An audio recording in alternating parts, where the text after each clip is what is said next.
Hello everyone, welcome back to my channel and today I am going to discuss two very important articles from the Hindu newspaper. The first article is delimitation. First point. Delimitation means readjusting the number and boundaries of parliamentary and assembly constitutions to reflect changes in population based on the latest census. यहाँ delimitation का मतलब है parliamentary और assembly constitutions की boundaries और seats को adjust करना और ये लेटेस्ट जो सेंसस है उसके पॉपुलेशन चेंजेस पर बेस्ड होता है। मतलब कि अगर हम सिंपल लैंग्वेज में समझें तो जहाँ पॉपुलेशन इंक्रीज़ है वहाँ की जो लिमिटेशन है वो चेंज हो सकती है। Second point, India froze delimitation after the 1971 census to encourage population control and this freeze continues still after the first census conducted post 2026। India ने पॉपुलेशन कंट्रोल को इनकरेज करने के लिए 1971 सेंसस के बाद डिलिमिटेशन को फ्रीज कर दिया था और ये फ्रीज तब तक कंटिन्यू रहेगा जब तक 2026 के बाद पहला सेंसस नहीं हो जाता है। Third point, Northern and center states with higher population growth may gain more seats after delimitation, while southern states that successfully control population and may lose political representation। Third point कह रहा है कि इस delimitation के बाद northern और centre states जहां population growth ज़्यादा हुई है उन्हें ज़्यादा सीट मिल सकती है, जबकि जो साउथर्न स्टेट्स जिन्होंने सक्सेसफुली पॉपुलेशन कंट्रोल किया है, ठीक है, तो उन्हें पॉलिटिकल रिप्रेजेंटेशन में नुकसान भी हो सकता है या उनकी सीट भी डिक्रीज हो सकती है। Point 4, this creates a tension between the principle of one person one vote and the principle of rewarding state that achieve population stabilisation. ये point one person one vote के प्रिंसिपल और उन states को reward करने के principal के बीच tension बताता है जिन्होंने पॉपुलेशन कंट्रोल में सक्सेस पाई है। मतलब जो स्टेट पॉपुलेशन बढ़ने से रुके हैं उन्हें फ़ायदा मिलना चाहिए, लेकिन पर जो वोटिंग राइट्स होते हैं वो तो पॉपुलेशन के हिसाब से ही होते हैं। Point 5, excessive reliance on the population figure risk reducing incentives for state to invest human development health and education.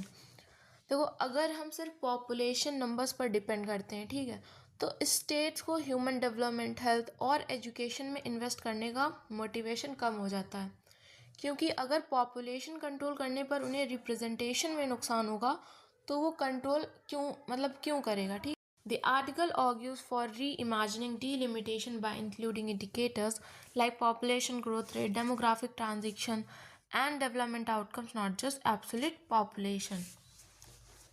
Article ये सजेस्ट करता है कि डिलिमिटेशन को सिर्फ एब्सोल्यूट पॉपुलेशन पर नहीं बल्कि population growth rate, demographic transition और डेवलपमेंट आउटकम्स जैसे इंडिकेटर्स को भी इंक्लूड करके री इमेजिन जाना चाहिए।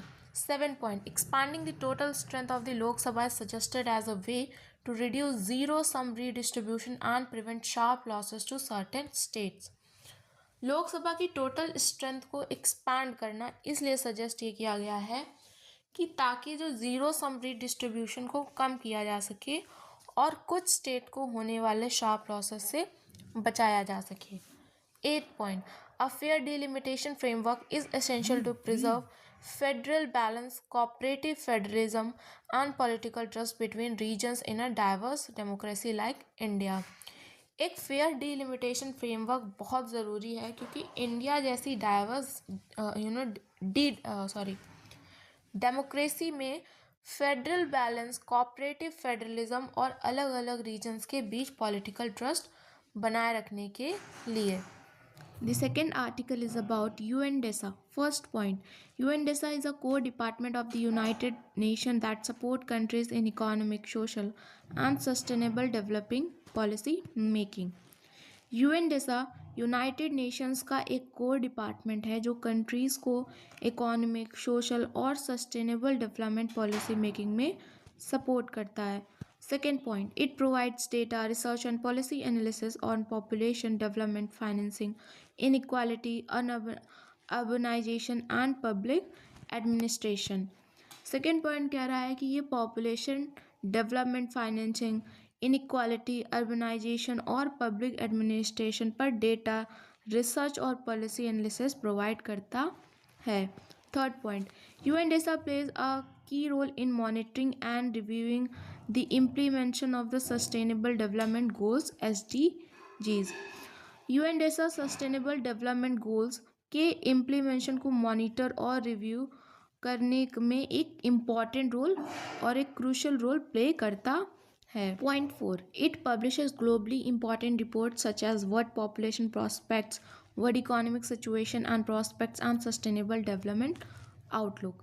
ये department globally important reports publish करता है जैसे कि world population prospects, world economic situation and prospects और sustainable development outlook. Fifth point, the departments assist developing countries through capacity building, technical assistance and advisory services. ये department developing countries को capacity building, technical assistance और advisory service through help करता है। Point 6, UNDESA services major UN forums like ECOSOC, the High Level Political Forum HLPF, and the UN General Assembly's Economic Agenda। 6 point कह रहा है कि UNDESA major UN forums जैसे कि ECOSOC, high level political forum और UN general assembly के economic agenda को service provide करता है। Population trends, demographic transition, aging, migration, and fertility data released by UNDESA are highly relevant for governance and planning। UNDESA मतलब United Nations department of economic and social affair, जो population trends, demographic transition, ageing, migration और fertility data publish करता है, वो governance और planning के लिए बहुत ज़्यादा रेलिवेंट होते हैं। एंड द लास्ट पॉइंट से कि यूपीएससी एग्ज़ाम के लिए यूएनडेसा इसलिए इम्पॉर्टेंट है क्योंकि ये एक global economic governance, SDGs, demographic data और एविडेंस बेस्ड पॉलिसी मेकिंग को आपस में लिंक करता है।